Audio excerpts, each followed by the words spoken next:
네, 그러면 요 조슈번과 사스마번이 중심이 된 메이지 유신에 대해서 이야기를 하도록 하겠습니다.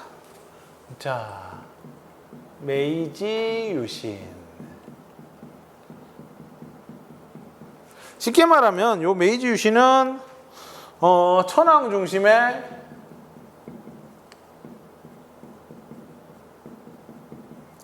중앙 집권화, 권력을 다시 천황에게 모으는 것, 그리고 서구화, 서양식으로 변하게 한다 하는 그 이야기입니다. 그래서 원래 교토에 살고 있던 천황을 갖다가 어디? 에도로 옮겨요. 에도로 천황을 옮김. 그러면서 이제 이름이 에도가 아니고 뭐가 되는 거야? 아이고, 에도가 아니고 왜 육자가 써졌지 갑자기? 도쿄가 되는 거지. 도쿄가 되는 거지. 알겠죠? 그래가지고 중앙집권 정책을 먼저 펼칩니다. 그동안 권력이 천황에게 없었잖아요. 쇼군한테 있었잖아요. 그래서 뭐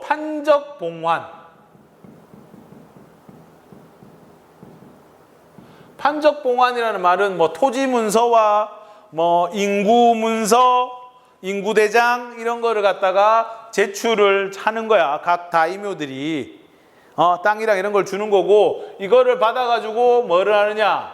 패번치연. 아까 얘기했던 번을 다이묘들이 다스리던 번. 다이묘들은 세습했습니다. 뭐 별다른 문제가 없는 한 쭉 세습하는 거고, 현을 설치했다는 거예요. 현. 지금에 있는 그 일본에 47개인가 되는 현이 있습니다.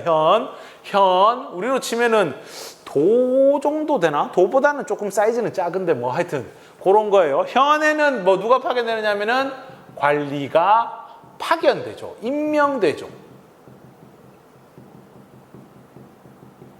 알겠지? 그러면서 중앙집권화 정책을 하게 됩니다. 보통 메이지 유신 하면 제일 많이 나오는 게 패번치연이에요. 그 다음에 징병제. 옛날에는 전쟁 나가면 누구만? 사무라이들만, 무사들만 전쟁에 나갔는데, 이제는 국민들 전부 다 끌고 나간다 하는 징병제, 이렇게 하게 되고, 그 다음에 세금개혁, 지조개혁이라고 해서 세금을 3%로 균일화했습니다. 이런 식으로 중앙집권을 하고요. 그 다음에 문명개화라고 해가지고 서구화 정책을 실시합니다. 문명개화. 그래가지고 뭐 알아야 뭐 할 거 아니냐. 세계 각국의 유학생과 사절단을 파견하는데,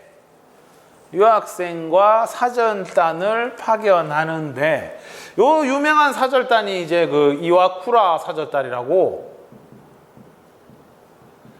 이와쿠라 토모미라는 사람이 데리고 가는 건데, 여기에 보면은 뭐 많은 사람들이 갑니다. 예. 이토 히로부미도 여기 갔지 않나? 이토 히로부미가 이 조슈번, 이 존왕 양이 했던 사람이거든요. 우리 그 안중근 의사한테 총 맞아 죽었던 그 친구. 그 이와쿠라 사절단 같은 경우에는 가가지고 이제 서양의 그거를 배운다는 목적도 있고, 그 다음에 이 사람의 목적 중에 하나가 이제 조약을, 그동안 맺었던 서양과의 불평등 조약을 개정하겠다, 이런 의도도 있었어요. 근데 이거는 잘 안 됐어요. 이 조약 개정, 불평등 조약 개정은 언제 이루어지냐면 1910년대쯤 돼가지고 합니다. 일본 진짜 러시아도 깨고 청나라도 깨고, 그럼에도 불구하고 서양에서 이거 끝까지 안 해줬어요. 그러니까 한번 이 불평등화가 맺으면 바꾸기가 정말 힘들어요. 이 불평등한 조약을 개정하기 위해서 어쨌든 이와쿠라 사절단이 가가지고 뭐 결국 조약 개정에 성과는 없었지만 서양의 어떤 그런 발달된 거 이런 거를 많이 배워왔지요. 그 다음에 뭐 신분제도 폐지했고요. 나중에는 무사의 상징이었던 칼도 차고 다니지 말라 그랬어요. 폐도령이라고 해서 칼 찬 사람들은 경찰들이 다 잡아갑니다. 그 다음에 교육, 의무 교육을 도입하고,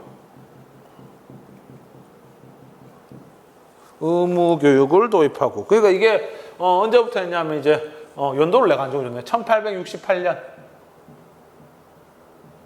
쭉 1868년부터 해가지고 쭉 메이지 유신. 메이지라는 말은 이때 당시에 천황 이름이 메이지라서 유신은 새롭게 바꾼다 하는 의미입니다. 그 다음에 뭐 단발령, 머리 잘라라. 그 다음에 뭐 우편제도. 그 다음에 태양력 도입.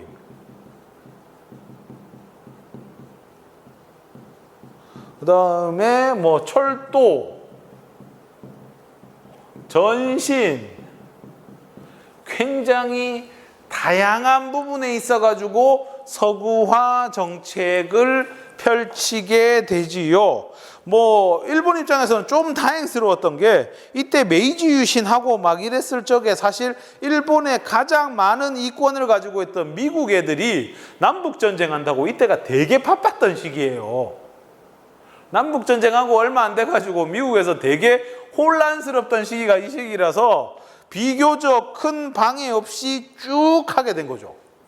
그 다음에 이제 사상이나 학문적인 부분에 있어가지고 여기에 이제 큰 역할을 한 사람이 이제 후쿠자와 유키치라고.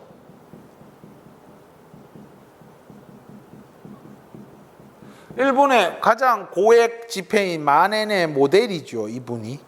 예, 만엔의 모델인 후쿠자와 유키치. 이 사람이 뭐 서양 사정이라는 책을 쓰고요. 그거 말고도 억수로 많이 번역을 해요. 그래서 뭐 서양의 이때 당시에 같으면 이제 프랑스 중심으로 된 계몽 사상과 관련된 책들 있잖아요. 그런 책들을 막 번역을 합니다. 그러면서 사실 우리가 뭐 일본에서 나온 말이면 되게 경기를 일으키는 경향이 있는데 이 후쿠자와 유키치가 만든 그 번역어들 있잖아요. 뭐 경제라든가 문화라든가 이런 말들이 전부 이때 나와요. 그 우리 정말 쓸 수 있는 말 별로 없어요. 이 한문에서 뭐 사회라는 말 이런 말도 다 후쿠자와 유키치가 서양의 책을 보고 그거를 마땅한 뭐 단어를 한문을 조합해 가지고 만든 거예요. 네, 그렇습니다. 그래가지고 얘를 중심으로 해서 서양의 학문을 정말 적극적으로 도입했어요.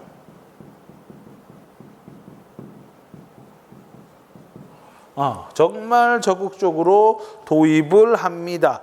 그렇게 되면서 이제 작은 이벤트 같은 사건들이 있는데요. 1873년, 흔히 이걸 역사에서 이제 메이지 6년 논쟁이라고 합니다. 이 1873년이 메이지 천황된 지 6년째 되는 해래 가지고 메이지 6년 논쟁이라고 하는데 이거는 뭐냐면은 그 다른 말로 이제 정한론이라고 하죠. 정한 논쟁. 뭐 우리 한국사 때 배웠던 겁니다. 일본이 이제 메이지 유신을 하고 나서 자기 이제 천황 중심의 새로운 국가라고 국서를 보내줘, 조선에.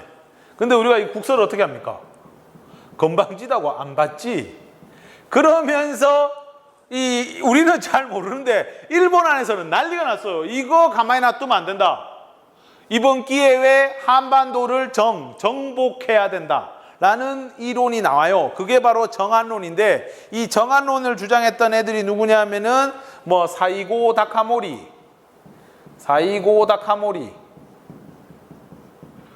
그 다음에 이타다키 다이스케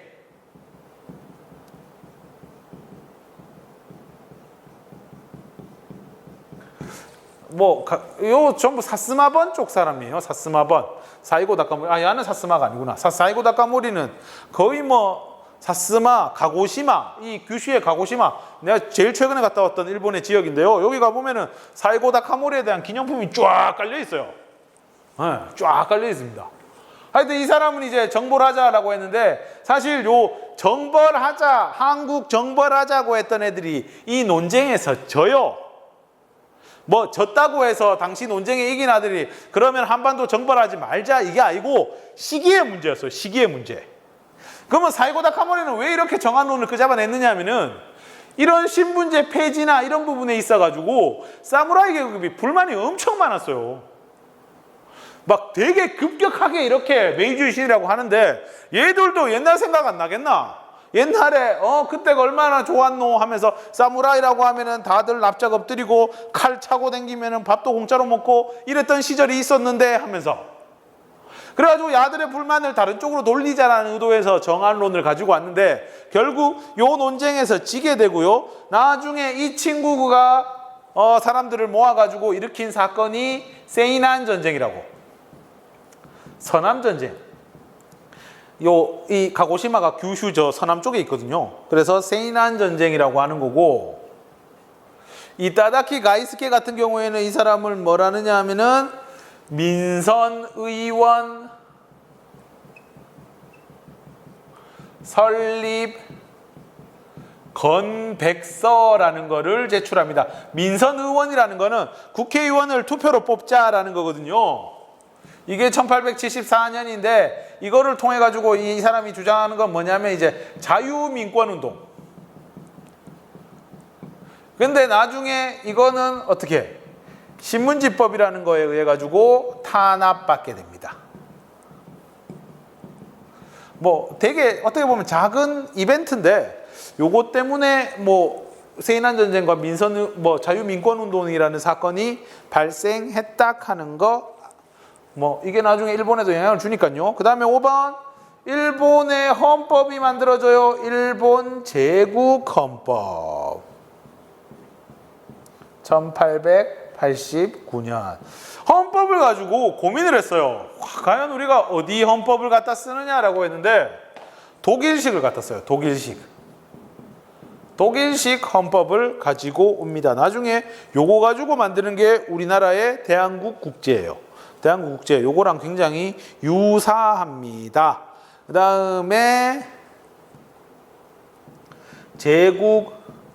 제국의회라는 것도 설립을 하지요. 요거는 그 다음 해에 벌어지는 얘기입니다. 요거는 이제 뭐 자유민권운동의 영향이지요. 이런 식으로. 네.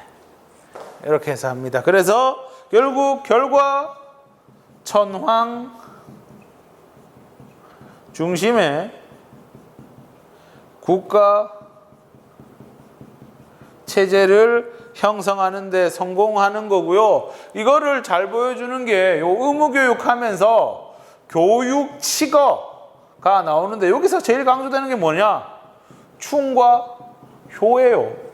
충과 효를 되게 강조를 하더라 하는 이야기입니다. 알겠죠? 이렇게 해서 메이주신 이야기 조금 했고요. 네. 시간이 13분 같으면 쭉 해도 되겠네. 쭉 하겠습니다. 쭉 해서 마지막 남은 건 이제 일본이 이제 본격적으로 근대화를 이룩하고 나서 일본이 대외 침략을 떠납니다. 쳐들어간다는 얘기죠. 쳐들어갑니다. 자, 첫 번째 류큐 합병이라고 해가지고 류큐가 저 일본 밑에 보면은 섬나라가 있었어요. 류큐 왕국이라고 하는데 여기에 이 사스마들이 중심이 돼가지고 이 땅을 그냥 아예 뺏어버려요. 그리고 나서 나중에 메이주이 신이후에 여기를 오키나와현, 일본에서 신혼여행으로 제일 많이 가는데 오키나와현으로 편입을 시켜버립니다. 1879년. 그 다음에 대만도 침공하고요.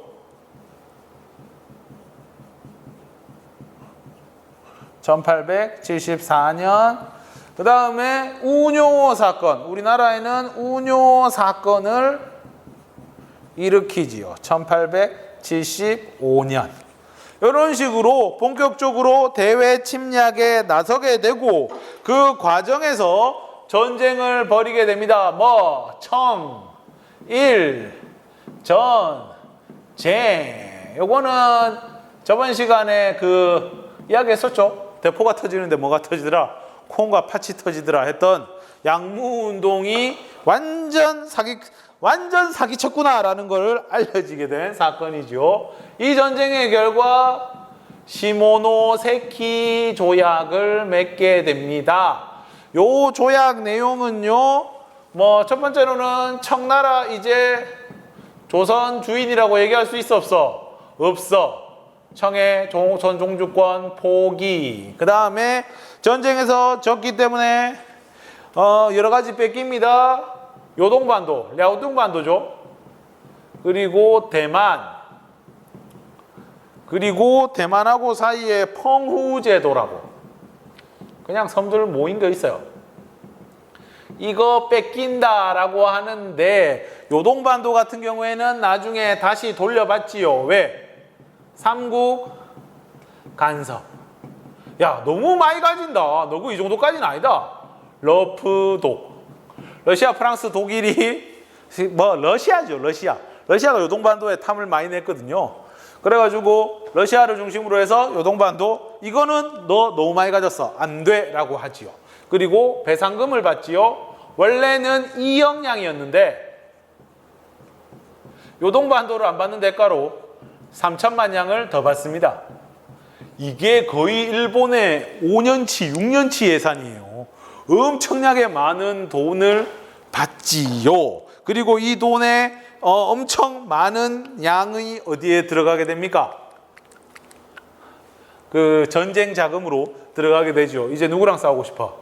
러시아랑 싸우고 싶어. 러일 전쟁. 이거는 아편 전쟁 이상의 충격이었어요. 러시아 하면은 진짜 서양 열강들 가운데 영국, 프랑스도 한 수 접어주던 애들이었거든. 러시아, 프랑스도 영국, 프랑스도 러시아 자들은 도대체 얼마나 세노? 건들지를 못하겠다 할 정도였는데 일본이 싸워가지고 이겼다는 말하기는 좀 그런데 거의 비등비등하게 싸우고 포츠머스 조약을 받아내지. 포츠머스 조약에 보면요, 조선에서의 일본 우위 확인. 그러니까 우리가 이걸 통해서 거의 일본 땅이 된 거죠. 그리고 얼마 안 있어서 뭘 맺습니까, 얘들이? 을사조약을 맺게 되는 거지요. 그 다음에 사할린 북위 50도. 홋카이도 위에 보면 사할린이라는 섬이 있거든요. 여기 남쪽 지역과 그 다음에 요동반도의 여순, 리순이라고 하는데 대련, 다렌 여기를 조차를 받으면서 요동반도로도 진출할 수가 있게 되지요. 그러면서 일본은 완전하게 이제 제국주의 국가로 한 발 나가게 됩니다. 그러니까 이 메이지 유신 같은 경우에는 우리가 많이 공부해야 돼요. 왜 일본은 했고 우리는 못했느냐? 이거거든, 사실 이 얘기거든.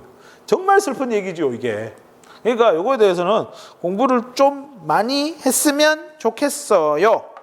됐지요? 자, 이렇게 하면은 얼추 메이지 유신에 대해서 이야기를 다 했습니다. 네, 여기까지 하고 이따 PPT 볼게요.